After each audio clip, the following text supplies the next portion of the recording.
Did you know that certain personality types are wired to gaslight, while others are primed to be their victims? Which are you? I'm Dr. Denim Slade, and I'm here to teach you a little bit about how personality affects gaslighting. We're going to talk a little bit about how my core temperament model can help you understand gaslighting in a whole new way. We're not going to get too deep into the actual temperament model, but we're going to talk about how C's, O's, R's, and E's gaslight or are prone to be gaslit based on their temperament. And before I lose you, you can click on the link to take the free assessment. To learn more about your own core or the core personality of those around you, click on the link to take the assessment and find out what your core is today. Let's talk about how gaslighting looks through a C lens. C stands for comfort and connection. C's are motivated by comfort. They want comfortable clothes, they want comfortable furniture, they want comfortable emotions. They, more than any other temperament type, are motivated by comfort and then connecting with other people. The primary emotional process for the C brain is trying to get and stay settled emotionally. When a C feels unsettled emotionally, it creates this combobulated feeling, and the C brain will sit and ruminate and work on things, trying to get things settled emotionally. C's can be particularly vulnerable to be gaslit, and at the same time, if unhealthy, C's can be predictable gaslighters in a very unique way. C's feel things really intensely, deeply, profoundly. If unhealthy, their feelings are so big, intense, and intertwined that it can feel like there's no room for anybody else's feelings. An unhealthy C can almost always be in some sort of emotional crisis, which can put the other person in a position where they're constantly trying to make sure that the C is okay. And a dynamic can get created where everything is about my feelings and what's going on inside of me. And I feel bigger, I'm more sensitive, I feel things more deeply. And you don't. You're sort of a callous or a heartless R or E, and it's your job to take care of me. And so it can create this dynamic where there's a minimization of other people's feelings and this message that's sent that it's your job to make sure that I'm okay and that my feelings need to come first because I feel more than you do. This can create this dynamic where it can seem like you're always hurting their feelings. You're always stepping on their toes. You're always doing something to make them feel bad. And whatever's going on with you isn't as important or isn't as big of a deal as what's going on with them. There's also a really interesting dynamic that goes on with an unhealthy C. Sometimes they will say and do things to other people that would crush them if it was very same things were said or done to them. Gaslighting through a C lens or the way this shows up with a C can be very passive aggressive. It can just create this underlying process where your feelings aren't as important as my feelings.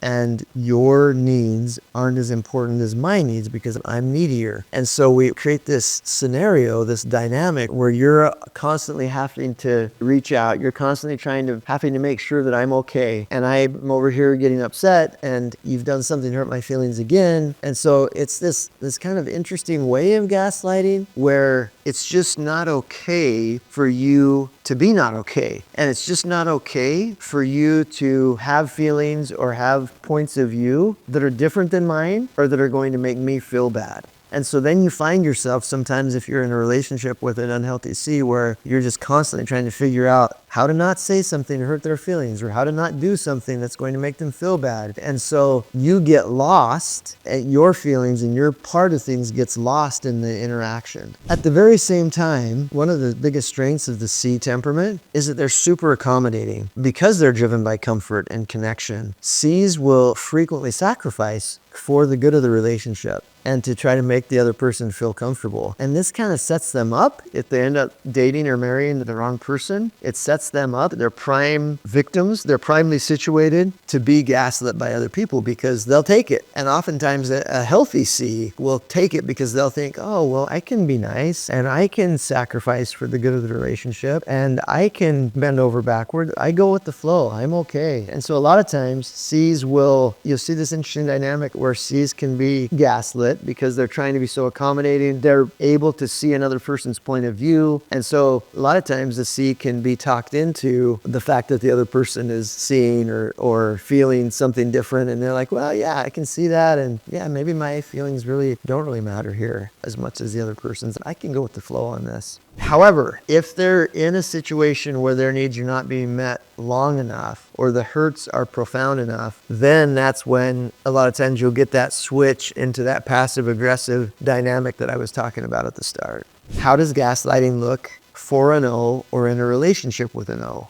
O stands for optimism, and O's are motivated by pleasant emotion. O's want to be having a good time, they want to be happy, and they want everybody else to be happy. So they have low tolerance for conflict, they have low tolerance for hassle, they don't like things to feel heavy. And so gaslighting for or with an O looks really interesting. What it actually looks like a lot of time is lack of engagement. When you try to have a heavy conversation or resolve a conflict with an O, a lot of times they'll just refuse to engage. They'll either literally leave, or they'll keep doing what they were doing, or they'll kind of laugh it off, they'll make a joke. And so it can really feel like you can't gain access to them to talk about your feelings or to process what's going on inside of you, which then can make you say, well, am I making a bigger deal of this? Am I blowing this out of proportion? Do my feelings even matter here? And the O hasn't said anything. What they have done is been unwilling or refused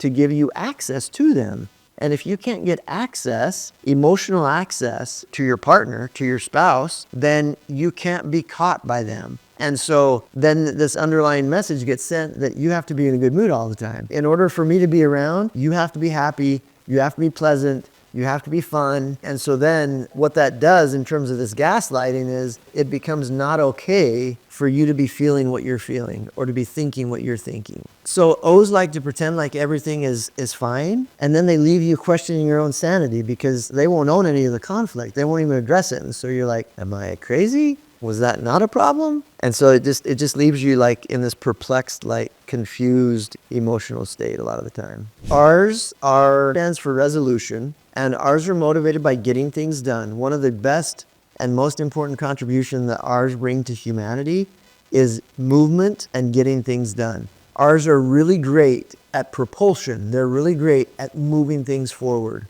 And one of the aspects of the R is that an R will meet resistance or pushback with equal or greater resistance. That's the default. If you come at an R, they will push back faster and harder. It's this reactive gut level response that the R brain has. And so that can become very overt, like, well, you're wrong. Well, no, I didn't do that. There's this defensiveness. I didn't do that. You're wrong. Why are you so upset about this? That kind of like overt confrontation that we typically associate with gaslighting, R-ness can be confused for that. Another aspect of R-ness that's important to understand here as it relates to gaslighting, all of the R's are the most external processors of any of the personality or temperament types. Almost everything that comes in the R brain comes out of the R mouth. And so, which is really good in one respect because what you see is what you get with an R, and they're also really quick on their feet. R's tend to be verbal, they think quickly, they react quickly, and so it can feel like there's no room for you, especially kind of depending on the dynamic. But I've worked a lot with the RC dynamic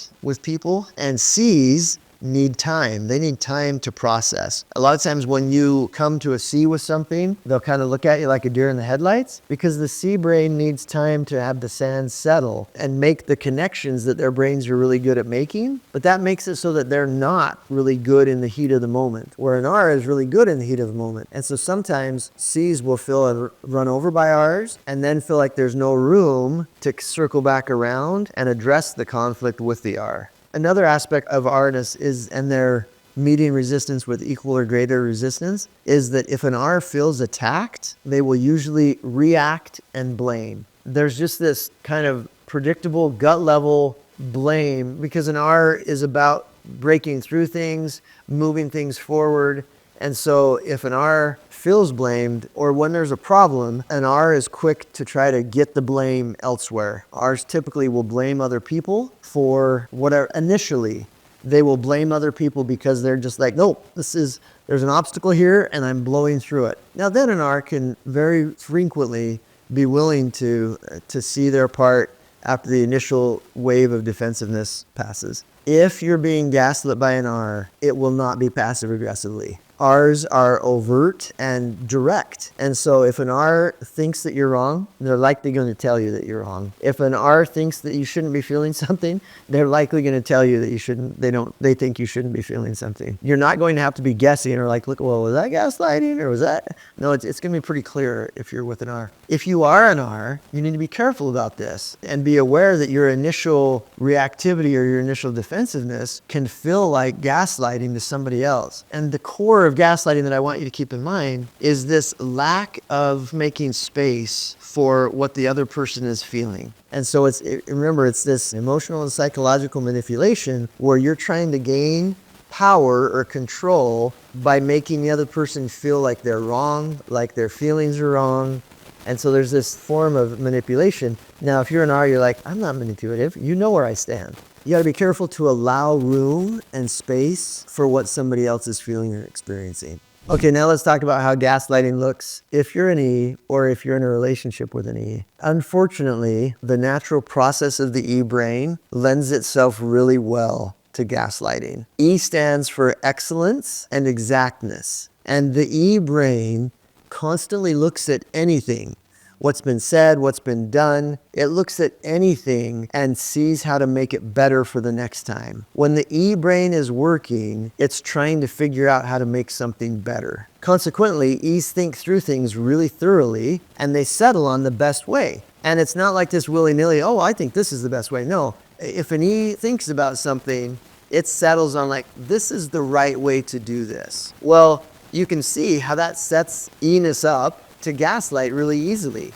because the default is for, if you disagree with an E, the default for the E brain is to think that you're wrong. Not necessarily that you're stupid, but there's this process that like, if you knew what I knew, if you had this data, or if you understood this piece of the puzzle, you would also land on this correct solution. And so when you're in a relationship with an E, it can frequently feel like there's not room for your feelings. And if you think or feel something different than they think or feel, that there's not room for that, and that they're going to think or try to make you feel that you're wrong or try to change your mind so that you see things the right way. A lot of the time it can feel like, so sorry that you're dumb and wrong. And so often, even if they are going to listen to you, because they might think, well, yeah, it's the right thing to do to listen to somebody, their brain is still going to tend to think that you're wrong. There has to be some reason for the E brain to think that you know what you're talking about. That can be experience with you, that can be education, that can be,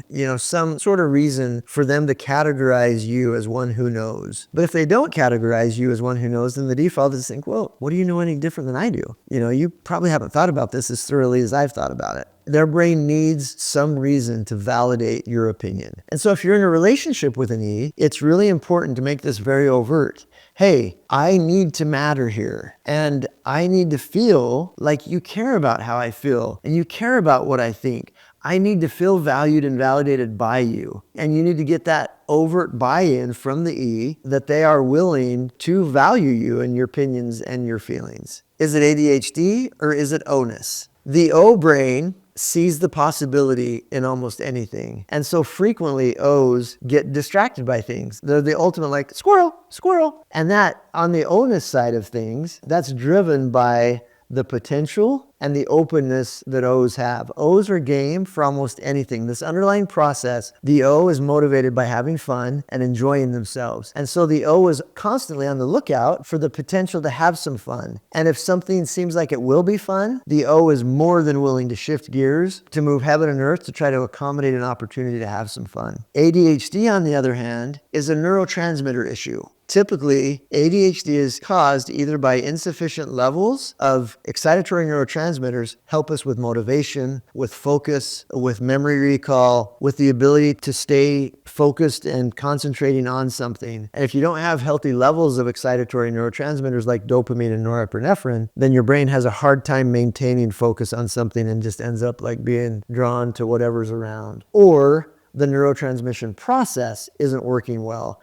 It is possible to have healthy levels of excitatory neurotransmitters, but to have a breakdown in the neurotransmission process that's not allowing those neurotransmitters to be sent through the brain. Very different than onus, which is just like, oh, that might be fun, or oh, that's interesting. ADHD is not the same as onus, but not sometimes, but it is frequently confused as ADHD when really it's just onus. So lots of times in a conversation with an E, the E brain is in this process of like categorizing information that comes in and how does this relate and how does it, and the E is constantly trying to find the best way. And so it can feel like your views and your feelings are on trial all the time. The E brain is like assessing, well, is that valid? Does that fit with this? And so it can feel like you're wrong. And it can feel like instead of it just being a safe place for you to land, that your thoughts and feelings are constantly on trial. I hope you can see how important understanding temperament is, just as it relates to gaslighting and understanding how to manage this. Because again, gaslighting is a really popular term, right? And there are predictable aspects of personality that can lead to behavior that is technically gaslighting behavior, but it's a very different solution. The solution is learning how to manage your personality, your temperament, or how to learn how to interface with the personality or temperament of your partner or your spouse. I'm not suggesting for a second that it's your job to accommodate unhealthy behavior. I am saying that it is your job to understand it and to understand where it's coming from so that you can healthfully and effectively work with whoever you're with to be able to establish and maintain a healthy relationship.